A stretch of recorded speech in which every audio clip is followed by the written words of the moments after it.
একে রত্ন রত্ন একে সব আমি এগুলো যোগ্য, এসব পাওয়ারগুলো পাওয়ার যোগ্য না। ওনাকে আমি গুরু মহারাজ এত ভক্তিতে সব ইয়েতে, মানে কি বলবো, গুরু মহারাজ স্বয়ং ভগবত ধাম থেকে এসছে, পার্শ্বদ হয়ে পরম্পরাতে আছে উনি। কিন্তু ওনার যে চরণে আমি ক্ষুদ্র স্থান পেয়েছি, আমি নিজেকে অনেক ধন্য মনে করি যে গুরু মহারাজের মতো এত একজন সুন্দর বৈষ্ণবের চরণে আমাকে স্থান দিয়েছে। আমি এত ক্ষুদ্র পিপিলিকা, আমার কোনো অভিজ্ঞতা যোগ্যতা কিছুই নাই ভক্তি সম্বন্ধে। ওনার ক্লাসগুলো শুনলে কমসে কম বোঝা যায় যে উনি কোন পাওয়ারের কোন পর্যায়ে আছে। 2008 সালে গুরু মহারাজ বলছিল প্রভুপাদকে, 12 সালে, যে প্রভুপাদ আপনি আমাকে যে যে সেবা দিয়েছেন এখানে, আমি মনে করি আমি সেই সেবা করতে পেরেছি, আপনার আদেশ পালন করতে পেরেছি। আমি আর এখানে থাকতে চাই না, আমাকে আপনি আপনার কাছে নিয়ে যান। 2012-তে এটা গুরু মহারাজকে এই চিঠি প্রভুপাদকে অফার করেছে, সেই চিঠি প্রভুপাদ অ্যাকসেপ্ট করেছে। 2020-তে প্রভুপাদ সুন্দর ওনাকে প্রভুপাদের চরণে আবার স্থান দিয়েছে। গুরু মহারাজ যখন ভক্তি জীবনে আসে, গুরু মহারাজ অ্যাকচুয়ালি উচ্চশিক্ষার শিক্ষিত, জমিদার বংশের ছেলে, রাজার ছেলে। বাংলাদেশে ওনার ব্রাহ্মণবাড়িয়াতে জন্ম, জমিদার বংশের উনি জন্মগ্রহণ করেছেন। জন্মগ্রহণ করে উনি ভারতে উনি ছিলেন, ঠাকুমার ইচ্ছা পূরণ করার জন্য বাংলায় গেছেন, সেখানে তার জন্ম হয়েছিল। পরে আবার ইন্ডিয়াতে মা নিয়ে বাবা নিয়ে চলে আসলো, এখানে পড়াশোনা করলো, এখানে বড় হলো। গুরু মহারাজ ত্রিপুরাতে, জার্মানিতে, অনেক বিভিন্ন জায়গায় গুরু মহারাজ পড়েছিল। তারপরে গুরু মহারাজ বিদেশে, আমেরিকা যুক্তরাষ্ট্রে সব গুরু মহারাজ পড়াশোনা করেছিল। সেখানে গুরু মহারাজ পড়াশোনা শেষ করে যখন ভারতে আসে, তখন গুরু মহারাজের ইচ্ছা ছিল গুরু মহারাজ সাধু হবে। কিন্তু গুরু মহারাজ ভারতের সম্পূর্ণ জায়গায় আনাচে কোনাচে সব জায়গায় ঘুরেছে, প্রকৃত সাধু গুরু মহারাজ খুঁজে পায়নি। তো গুরু মহারাজ প্রকৃত সাধু কোথাও খুঁজে পাচ্ছি না, এই তো মনে হচ্ছে কাউকে সাধুর মতো লাগছে, তার সঙ্গ করছে, 1 মাস করছে, 2 মাস করছে, তারপরে দেখছে তার ভিতরে কিছু না কিছু ভণ্ডামি শুরু হয়ে গেছে। এই সমস্ত এই তো প্রকৃত সাধু না, তার ভিতরে তো সাধু হইলে তো তার ভিতরে সবসময় সাধু শক্তি পাওয়ারে থাকবে, সে ভণ্ডামি কেন করবে? ভণ্ডামি করছে মানে সে প্রকৃত সাধু না, সেখান থেকে আবার পালাচ্ছে। এরকম ছুটতে বিভিন্ন জায়গায় ছুটে গুরু মহারাজ বলছে আমার আর সাধু হওয়ার ইচ্ছা আর পূরণ হলো না, ব্যাস বাবার ঘরে ফিরে এসেছে। সাধু আর হবে না, সাধু তো প্রকৃত সাধু দেখছে না, কার কাছে যাবে, গিয়ে কাকে গুরুদেব বানাবে, কার কাছে সাধু হবে, সাধু আর গুরু মহারাজ খুঁজে পাচ্ছেন। বাবার গৃহে চলে এসেছে, ব্যাস যেরকম সবাই জীবনযাপন করে ওরকমে ধরে নিয়েছে, আমাকেও করতে হবে।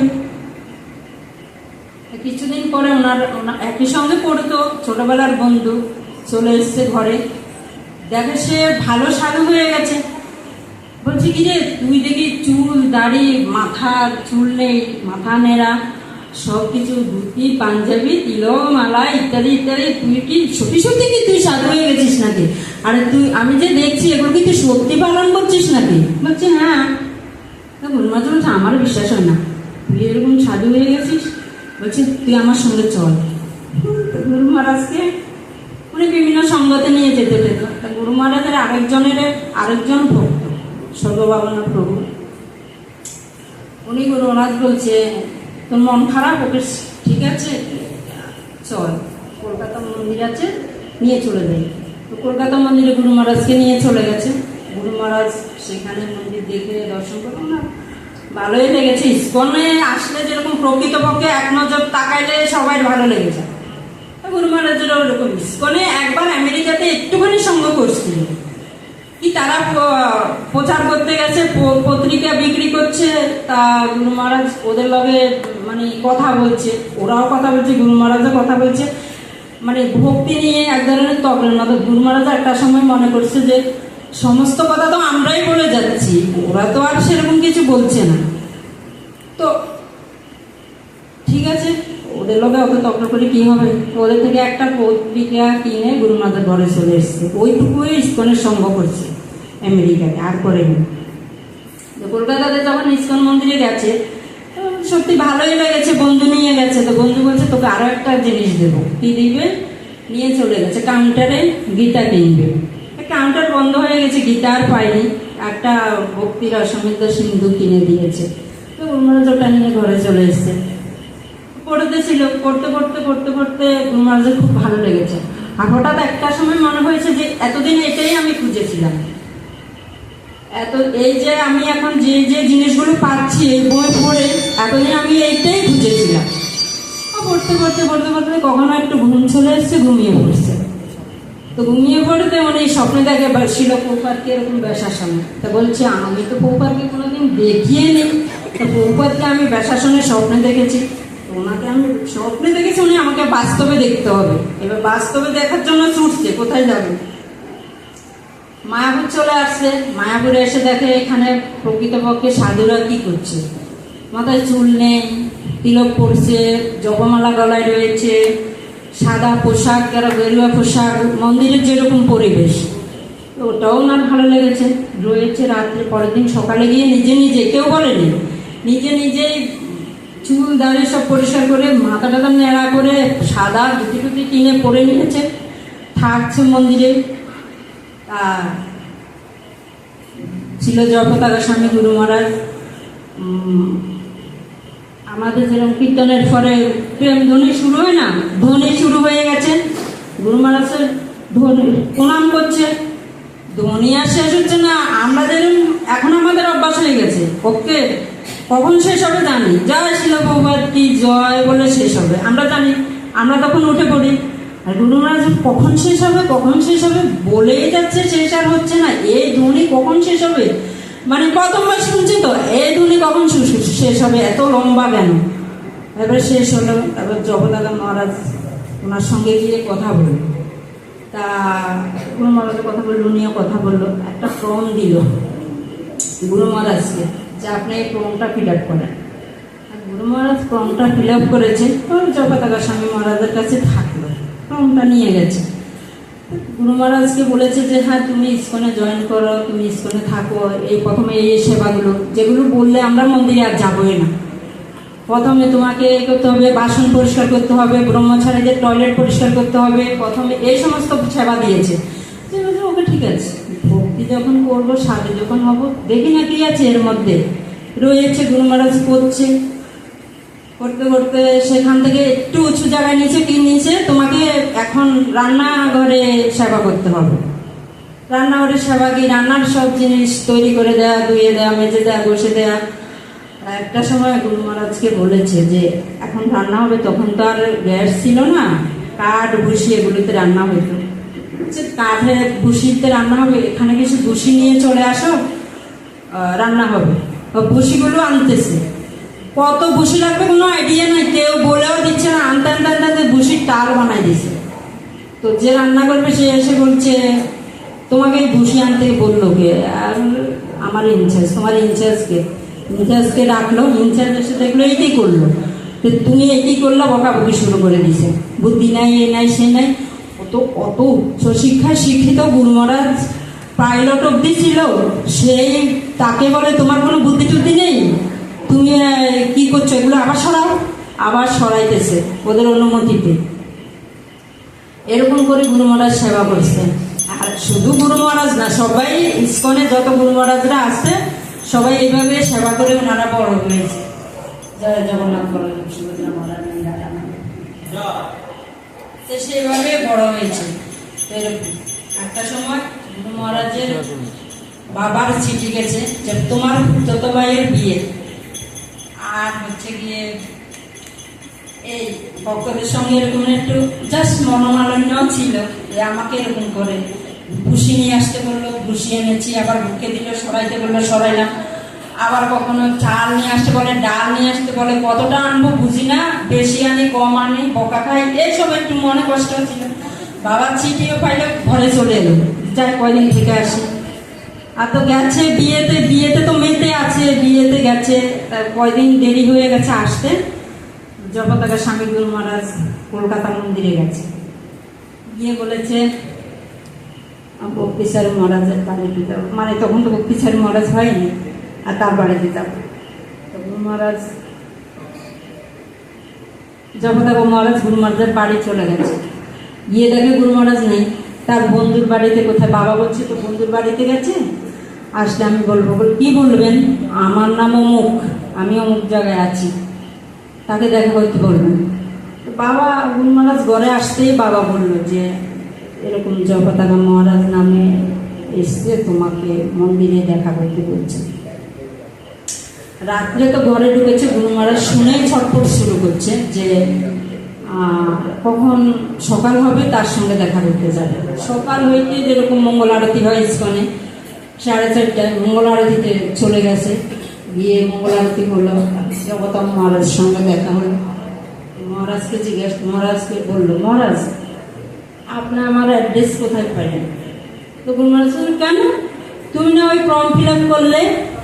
তো গুরু মহারাজ, আমি সেই কবে প্রথম দিন মন্দিরে গেছি তখন ফর্ম ফিল আপ করছি, আপনার সেটা এখনো মনে আছে? কেন মনে থাকবে না, সেই ফর্ম তো আমার কাছেই ছিল, তোমার ফর্ম ফিল আপে তোমার অ্যাড্রেস ছিল, সেই অ্যাড্রেস জেনে আমি চলে আসছি। তো তুমি এতদিন হয়ে গেছে তুমি যাচ্ছ না, তাই আমি তোমার বাড়িতে গেছি। না, বিয়ে দিয়েছিল, একটু আনন্দ করছি, যাবো, চলে গেলে, তারপর চলে আসছে। তো ছিল প্রভুপাদের সঙ্গে গুরু মহারাজ দেখা করবে, দেখা করবে, এখন মন্দিরে ওয়েট করছে, যত সবাই সেবা দিচ্ছে, যে যা বলছে সবই করছে, কিন্তু ভিতরে একটা চটফট, কখন আমি প্রভুপাদের সঙ্গে দেখা করবো। হঠাৎ করে জানতে পারি যে এলাহাবাদে প্রভুপাদ আসবে, এলাহাবাদে যে প্রভুপাদ আসবে গুরু মহারাজ সেখানে যাবে, তাকে আবার অনেক সেবা দিয়ে দিছে। কেউ বলছে তোমার এত সেবা আছে তুমি যেতে পারবে না, কেউ বলছে চলো। যেটা প্রভুপাদের কৃপা হয়েছে, গুরু মহারাজ এলাহাবাদে যেতে পেরেছে। কিন্তু এলাহাবাদ থাকাকালীনে প্রভুপাদ তখন এত ব্যস্ত ছিল, কোনোভাবেই সুযোগ হয়নি যে প্রভুপাদের সাক্ষাৎ করবে। যখন প্রভুপাদ চলে আসবে ট্রেনে, তখন গুরু মহারাজ জানতে পারছে যে প্রভুপাদ এখন চলে যাচ্ছে। তো গুরু মহারাজ ভাবছে যে আমি এলাম এলাহাবাদ, প্রভুপাদ এলো, আমিও এলাম, তো প্রভুপাদের সঙ্গে আমার সাক্ষাৎ হলো না, দর্শন হলো না, মানে নিজেকে নিজে একটু আমি কত ক্ষুদ্র, আমার সঙ্গে প্রভুপাদ কৃপা করলো না আমাকে প্রভুপাদ। হঠাৎ করে একজন, সে ভবানন্দ মহারাজ, উনি এসে বলছেন প্রভুপাদ চলে যাচ্ছে, আমরাও যাবো প্রভুপাদের সাথে। গুরু মহারাজ বলছে আমিও যাবো? হ্যাঁ তুমিও যাবো। শুনে খুব আনন্দ, খুব খুশি যে আমি যাব। তা এলো, যে ট্রেনে গুরু মহারাজ প্রভুপাদ এলো, যে কম্পার্টমেন্টে, সেখানে তারা উঠলো, গুরু মহারাজ উঠলো। গুরু মহারাজ বিশেষ করে দুটো সিট থাকে নাকি, আমি জানি না, যাই গুরু মহারাজের মুখ থেকে আমি এটা শুনেছি। একটা সিট সামনাসামনি, একটা সিটে প্রভুপাদ বসা ছিল, আর একটা সিটে জগতাকা গুরু মহারাজ, ভবানন্দ মহারাজ, আরো অনেক ছিল, বসা ছিল। তো গুরু মহারাজকে ডাকছে, ওনারা যাচ্ছে রুমে, গুরু মহারাজকে ডাকছে আসো। গুরু মহারাজ আবার ভয়ও পাচ্ছে, প্রভুপাদের সঙ্গে সাক্ষাৎ করতে যাব, আমার কি ভক্তি আছে কি ভক্তি নেই, গুরু মহারাজ দেখে বুঝে ফেলবে নাকি, প্রভুপাদ দেখে বুঝে ফেলবে, আমার ভিতরে তো ভক্তি নেই, যদি প্রভুপাদ বলে দেয় একে ওইকে, মানে ভয় ঢুকে গেছে। আমরা তো সেসব কোনো ভয় পাইয়ে না, কি মহারাজ এসছে মানে উড়ি খেয়ে পড়ি। প্রভুপাদ যাবে, গুরু মহারাজ যাবে শুনে ভীত হয়ে যাচ্ছে এখন, যদি প্রভুপাদ প্রথম দর্শনে আমার এর ভিতরে কোনো ভক্তি নেই, কেন নিয়ে এসছো আমার সামনে, এরকম যদি বলে দেয় আমি কি করবো, এইসব ভাবছে। ভাবতে ভাবতে আস্তে আস্তে যাচ্ছে। তো ওটা ঢুকে গেছে, উনি ঢুকে কামড়া বন্ধ হয়ে গেছে। দিয়ে একজন ভবানন্দ মহারাজ বলছে, আরে ও কই টাকায় দেখে নাই, পিছন দিয়ে আবার দরজা খুলে হাত ধরে টেনে নিয়ে চলে গেছে।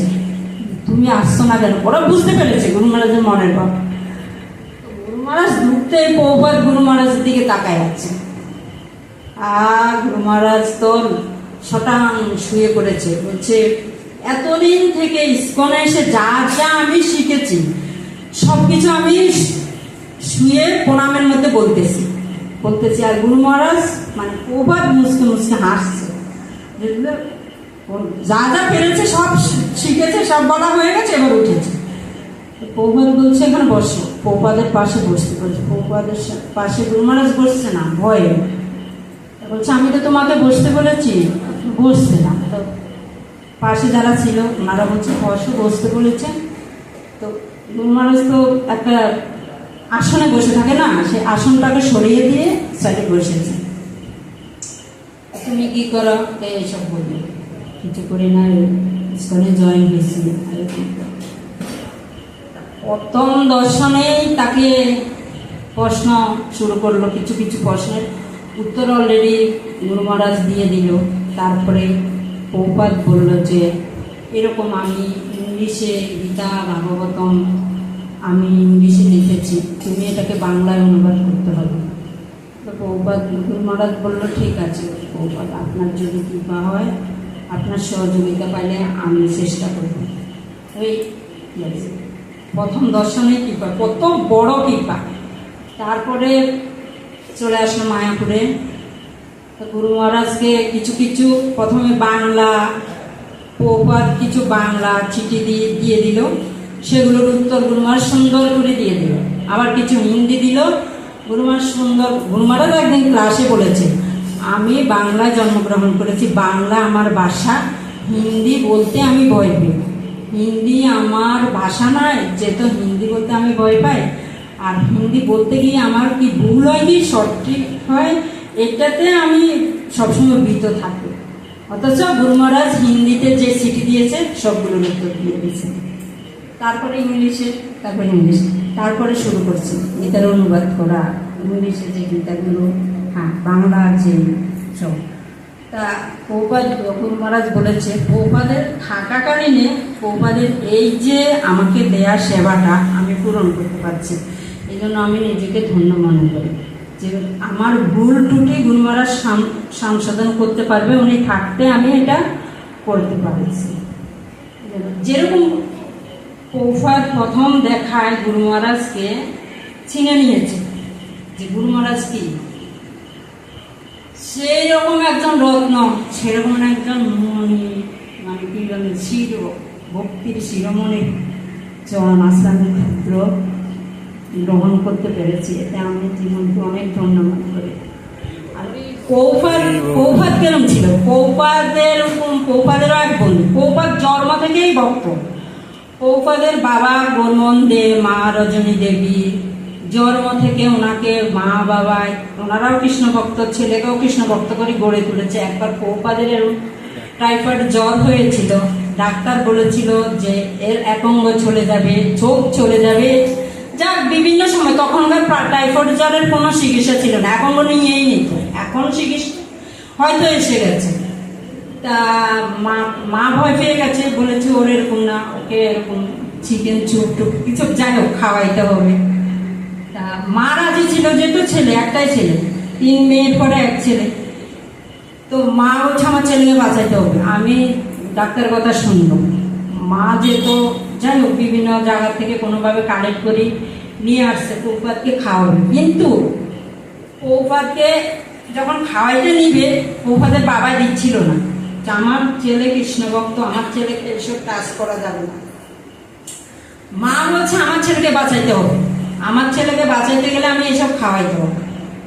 তখন ও বাবাকে একটা করে বন্দি করে রেখেছে, মানে দরজা বন্ধ করে রেখেছে, আর আরেকটা করে মা ছেলেকে নিয়ে গেছে ওইসব খাওয়াবে বলে। আর প্রভুপাদ তো নিজেই খাবে না, কি করে খাওয়াবে? প্রভুপাদ তো মুখে খুলছে না।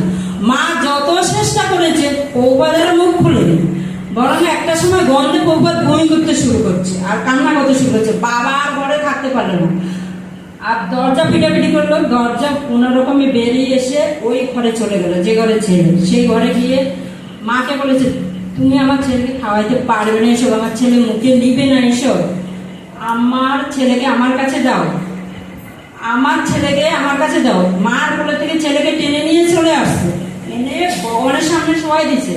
রাখে কৃষ্ণ মারে কে, মারে কৃষ্ণ রাখে কে, চরণামিত প্রভুপাদের মুখে দিয়েছে, তুমি রাখবে তোমার ইচ্ছা, তুমি মারবে তোমার ইচ্ছা, তুমি আমার ছেলেকে ভালো করে দিবে। কৃষ্ণের কৃপায় প্রভুপাদ যত কিছু করেছে ভালো হয়েছে। সে প্রভুপাদ কত বড় ভক্তি তার ভিতরে, সে কি করে প্রকাশ হলো? এই যে ভক্তিটা তার ভিতরে আসে সেটা কি করে প্রকাশ হলো?